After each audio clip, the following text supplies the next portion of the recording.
Yeah. Yep. And that's why, if we don't want to experience things like that, we've got to be really devoted to our practice. Another part of the problem is that we really start to feel better. And we get into our practice and we're like, man, I feel good. And then what happens? We go start doing other stuff. and then we let our practice go by the wayside. And we forget how much real diligence and effort it takes to hold this very complicated, complex machine where we want it. Okay? Your mind is like, now they say enlightenment is seeing things clearly as they are. Okay? Your mind is like a pond on just a calm summer's day. It's like a sheet of glass. Okay? You can look into that pond and see the world around it reflected perfectly as it is. Enlightenment. What happens when you throw one pebble into the middle of the pond? Ripples, distortion through the whole pond.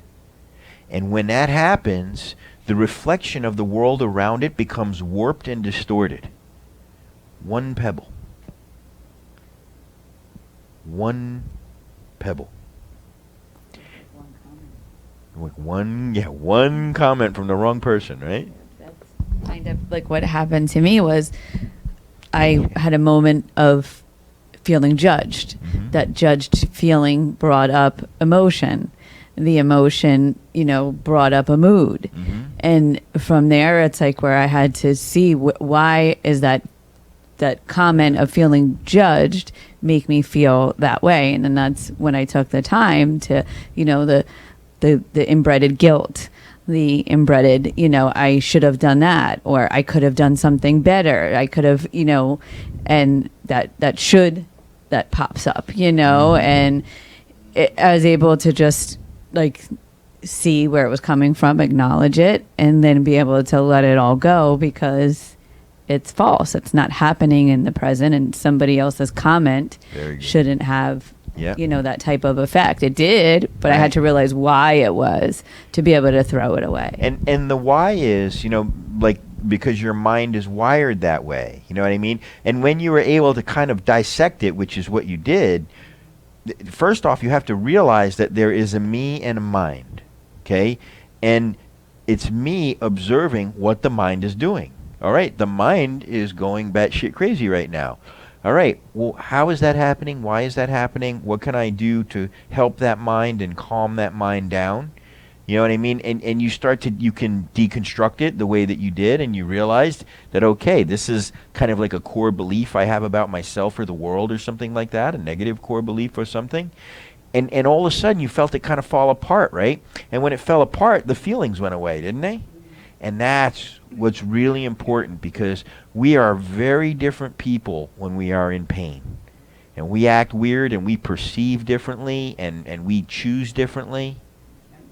Chemically, you start to feel you feel different. The anxiety sets in, that feeling, and you recognize that, and then you're like, whoa, this isn't how I want to feel. Something inside me is doing this, and it's that whole memory reward. Even though it's not a good feeling, it's like the body's used to that. It's like, give me more of that uneasy feeling, you know, and you're like, no, I don't want that uneasy feeling, and then you have to dissect it to figure out.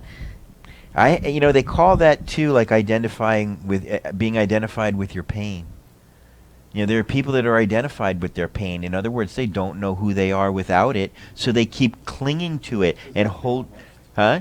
It's a possession. It's there. No. It's an identity. It's not. It's what they are. So someone like me come try to take their pain away, and they get all mad, and because they don't know what it's like to be without it. They don't know who they are without it. And so they just hold on to it and lament it and suffer. And it's almost like the minute that they start feeling better, their mind comes in and sabotages the whole thing so that they could go back to where it's familiar to them. Although what's familiar to them is completely uncomfortable and upsetting. The devil you know. The devil you know.